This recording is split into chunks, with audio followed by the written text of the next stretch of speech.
Yo guys, samahan nyo kami.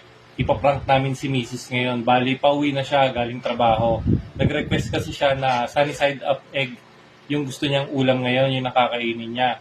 Eh kanina, nung sinundo ko to si Brianna, sakto nagpabili siya ng squishy. Para siya talagang itlog na ito. Parang tunay na itlog talaga siya. Kaya ngayon, lolokohin ko siya. Yun yung iyahain ko. Tingnan natin kung ano magiging reaction niya. Bali, nandito na siya. Ito. Lalagyan na natin yung cup.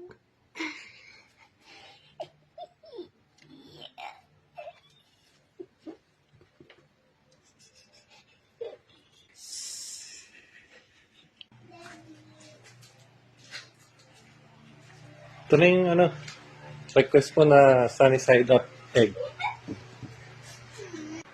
Kutsara tinidor. Kain ka na. Kumain na kami kanina eh. Nagutom na mga bata eh. Oh.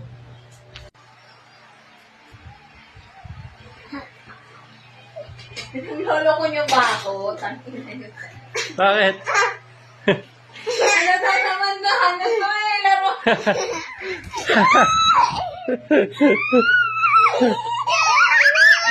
It's a prank! It's a prank!